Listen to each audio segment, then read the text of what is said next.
पाकिस्तान सातत्याने करत असलेल्या कुरापतींना भारत जसं आपल्या कृतीतनं उत्तर देतोय तसंच उत्तर देशाच्या सैन्याकडनं पत्रकार परिषदांमधनंही दिलं जातंय। युद्ध फक्त सीमेवरच लढलं जातं असं नाही, तर शत्रूचं मनोबल खच्ची करणं हा देखील युद्धनीतीचाच एक भाग मानला जातो। काल सैन्य दलानं पाकिस्तानचं कसं कंबरडं मोडलंय हे सांगण्यासाठी एक पत्रकार परिषद घेतली, तेव्हा त्याच्या सुरुवातीला शिवतांडव स्तोत्राची धून सगळीकडे गुंजत होती। भारताच्या हल्ल्यात पाकिस्तानचं झालेलं नुकसान जेव्हा देशासमोर आणलं गेलं तेव्हा स्क्रीनवरती दिसणाऱ्या दृश्यांसोबत संगीत ऐकू येत होतं ते शिवतांडव स्तोत्राचं।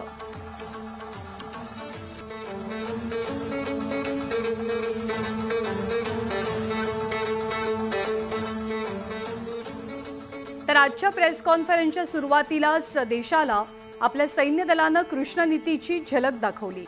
याचना नहीं अब रण होगा, जीवन जय या की मरण होगा या गाण्याच्या ओळी कानावर पडल्या। या ओळींना पार्श्वभूमी आहे ती महाभारतातल्या युद्धाची।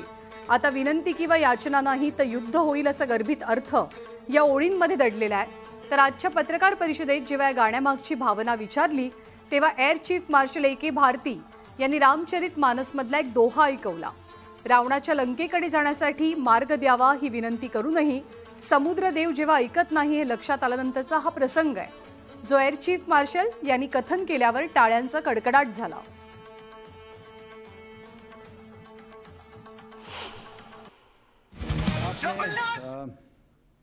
शुरू किया श्री रामधारी सिंह दिनकर जी की कविता से, हमारे राष्ट्र कवि रहे हैं, और क्या संदेश दिया जा रहा है। तो मैं बस आपको रामचरितमानस की एक कुछ पंक्ति याद दिलाऊंगा, आप समझ जाएंगे। तो याद कीजिए वो पंक्ति जो है, विनय न माने जलधि जड़, भय 3 दिन बीत, बोले राम सकोप तब, भय बिन होए न प्रीत। तो समझदार के लिए इशारा ही काफी। आणि भारत पाकिस्तान युद्धाच्या दरम्यान इस्रोनं सुद्धा अतिशय महत्त्वाची भूमिका बजावली। इस्रोचे 10 उपग्रह 24 तास पाकिस्तानवरती लक्ष ठेवून होते अशी माहिती इस्रोचे अध्यक्ष V नारायणन यांच्या वतीने देण्यात आली। देशातल्या नागरिकांच्या सुरक्षिततेची खात्री करण्याच्या धोरणात्मक उद्देशानं किमान 10 उपग्रह 24 तास सतत कार्यरत आहेत असंही त्यांनी सांगितलं। आपल्याला आपल्या 7000 किलोमीटरच्या किनारपट्टीचं निरीक्षण करावं लागेल। आपल्याला संपूर्ण उत्तरेकडच्या भागावर सातत्याने लक्ष ठेवायला लागतं। उपग्रह आणि ड्रोन तंत्रज्ञानाशिवाय आपण हे साध्य करू शकत नाही असंही त्यांनी म्हटलं।